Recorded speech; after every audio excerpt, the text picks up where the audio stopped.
चले ब्रेक के बाद बढ़ते हैं आगे। अग्निपथ योजना का जहां युवा विरोध कर रहे हैं, वहीं कृषि मंत्री जेपी दलाल इस योजना को बहुत अच्छा बता रहे हैं। इस योजना के विरोध में हुई घटनाओं को लेकर मंत्री जी ने क्या कहा? कानून व्यवस्था देखना प्रशासन का काम है। हम बच्चों को समझाएंगे कि वो उत्तेजित ना हो। उन्होंने ये भी साफ किया है कि इजराइल में हर नागरिक को सेना में सेवा करने का आदेश है और अग्निपथ जैसी योजना अमेरिका, कनाडा और यूरोप में भी है। वहीं कांग्रेस अध्यक्ष सोनिया गांधी और राहुल गांधी पर ईडी द्वारा की जा रही कार्रवाई के विरोध में कर रहे प्रदर्शन को लेकर मंत्री जी ने क्या कहा? उन्होंने कहा कि न्यायालय या एनफोर्समेंट एजेंसी पर दबाव डालना कांग्रेस को शोभा नहीं देता। उन्होंने कहा कि भीड़तंत्र के द्वारा अगर कोई कार्रवाई रुके तो चोरी, डकैती और अपराध करने वाले भी संख्या बल इकट्ठा कर सकते हैं। हमारे संवाददाता अनिल कुमार ने खास बातचीत की हरियाणा के कृषि मंत्री जेपी दलाल से।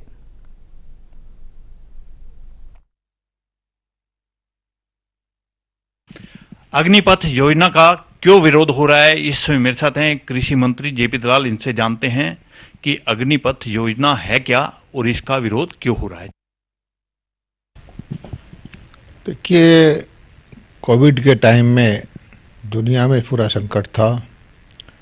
नौजवान बच्चों को रोजगार की समस्या आई और हमारे प्रधानमंत्री जी ने इस वक्त एक अच्छा कदम उठाया है कि एकदम से 10 लाख सरकारी नौकरियां निकाल करके बच्चों को नौकरी देखने का काम किया है और सेना में एक अनूठी योजना लेके आए हैं, जिससे कि छोटे बच्चे जो होते हैं 4 साल सेना में काम करें, उनकी ट्रेनिंग हो, उनकी पढ़ाई लिखाई हो और जितनी ज़रूरत सेना में रहे उनको सेना में रख लिया जाए और अच्छे नागरिक बन के 4 साल के बाद ना उनका कोई खर्चा नहीं लगेगा, पैसे भी उनको कमाई के मिलेंगे, घर वालों पर भार भी नहीं पड़ेगा और सुशिक्षित होकर के वो पुलिस में, पैरामिलिट्री फोर्सेस में या कहीं भी सरकारी नौकरियों में भाग ले सकेंगे।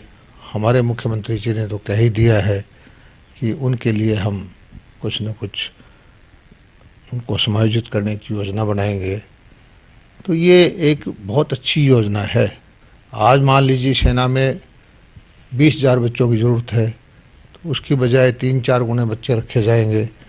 वो बच्चे शिक्षित भी हो जाएंगे, ट्रेंड भी हो जाएंगे, अच्छे नागरिक भी बनेंगे और जो सेना में रहने लायक होंगे वो सेना में पूरी नौकरी करेंगे और जो बाकी आकर के कुछ पैसे लेकर के जब वो 22, 23, 24 साल के नौजवान जैसे होते हैं वो अपने अलग अलग दिशा में अपना काम करेंगे। आज भी स्कूल के बाद माँ बाप के खर्चे से BA MA जो करते हैं बच्चे, 6 साल उनकी पढ़ाई के लगते हैं, उनका खर्चा लगता है, कुछ मिलता भी नहीं है, जॉब की उनकी कोई सिक्योरिटी भी नहीं है। लेकिन जो बच्चे वहाँ से होके आएंगे उनको एक अच्छी जॉब मिलने की संभावनाएं बढ़ जाएंगी। मंत्री जी, फिर इस योजना का विरोध क्यों हो रहा है, क्या कारण है? कि हमारी युवा शक्ति इतने 2-3 साल से कोविड में परेशान है और राजनीतिक हेतु साधने वाले छोटे छोटे मुद्दों पर भड़काते रहते हैं। जितनी सेना में ज़रूरत है उतने लोगों को तो सेना में रखा ही जाएगा। ये तो हम अग्निपथ के माध्यम से, ताकि हमारे बच्चे अच्छी ट्रेनिंग हो जाए, उससे 2 गुने, 3 गुने, 4 गुने बच्चे लिए जाएंगे और उन बच्चों को इंसेंटिव भी दिया जाएगा, एक अच्छा सैलरी भी देगी। जब वहाँ से वो वापस आएंगे तो उनके पास पूंजी भी होगी, वो कारोबार भी कर सकते हैं या कहीं पुलिस में नौकरी कर सकते हैं, CRPF में कर सकते हैं, कहीं भी कामयाब हो सकते हैं। मंत्री जी, पलवल की घटना को लेकर या दूसरी जगह जो घटनाएं हुई हैं उसको लेकर सरकार ने क्या कदम उठाया? देखिए, मैं तो अपील करता हूँ हमारे नौजवान बच्चों से, चीज़ को समझें। कोई नौकरी सेना की घटाई नहीं गई है, बल्कि जो ज़रूरत है उससे ज़्यादा को बढ़ा करके वहाँ संख्या बढ़ाई गई है, ताकि जो बच्चे यहाँ पढ़ाई में 4 साल लगाते हैं, माँ बाप का खर्चा करते हैं, वो वहाँ जा कर के शिक्षित होकर के और एक अच्छे नागरिक बन के आए और अपना जीवन यापन करें। मंत्री जी, जो घटना हुई है इसको लेकर भी सरकार ने कोई कदम उठाया है? ये लॉ एंड ऑर्डर की प्रशासन का काम है, वो करेंगे और बच्चों को हम समझाएंगे कि उत्तेजित ना हो। योजना जो भी बनाई जाती है सोच समझकर आपके हित में बनाई जाती है, और इस तरह की योजनाएं अमेरिका में, कनाडा में, यूरोप में भी है। वहाँ पर भी सेना में 4 साल 5 साल की स्वैच्छिक नौकरी का प्रावधान है, और बल्कि इजराइल में तो यहाँ तक है कि हर एक नागरिक को सेना में सेवा करने का उनको आदेश है। मंत्री जी, सोनिया गांधी और राहुल गांधी पर ईडी द्वारा जो कार्रवाई की जा रही है उसको लेकर कांग्रेस सड़कों पर है, और यहाँ तक कि चंडीगढ़ पुलिस ने कांग्रेस कार्यकर्ताओं को और उसके अध्यक्ष को हिरासत में भी लिया है। तो इसको आप किस तरह से देखते हैं?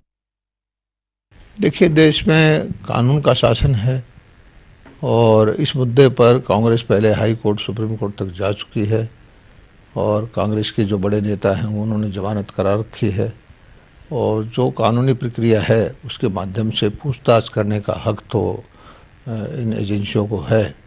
अब कांग्रेस ये समझती है कि इस देश में 2 कानून हों, एक जो उनकी पार्टी की मुखिया गांधी परिवार है उसके लिए, और एक आम नागरिकों के लिए। तो ऐसा तो देश में अभी तक तो नहीं है।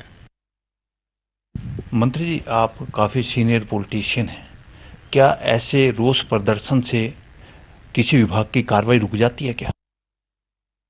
उससे क्या, कैसे, वो सिर्फ मुद्दे को भटकाने की कोशिश कर रहे हैं। अब इस तरह से अगर भीड़ तंत्र के द्वारा कार्रवाइयाँ रुके तो कोई भी चोरी करने वाला, कोई डकैती डालने वाला, कोई अपराध करने वाला संख्या बल तो वो भी इकट्ठी कर सकते हैं। तो उससे कोई, मेरे ख्याल में न्यायालय पर दबाव डालना या लॉ एनफोर्समेंट एजेंसी पे दबाव डालना, एक कांग्रेस जैसी इतनी पुरानी पार्टी जिसने इतना लंबा शासन किया है उसको शोभा नहीं देता। ये थे मेरे साथ कृषि मंत्री जेपी दलाल। इन्होंने अग्निपथ योजना के बारे में बताया, और इसके साथ साथ जो कांग्रेस कार्यकर्ता सोनिया गांधी और राहुल गांधी पर ईडी द्वारा की जा रही कार्रवाई को लेकर विरोध कर रहे हैं, उनको स्पष्ट किया कि एजेंसी अपना काम करेगी। Anil Kumar, total news, Chandigarh.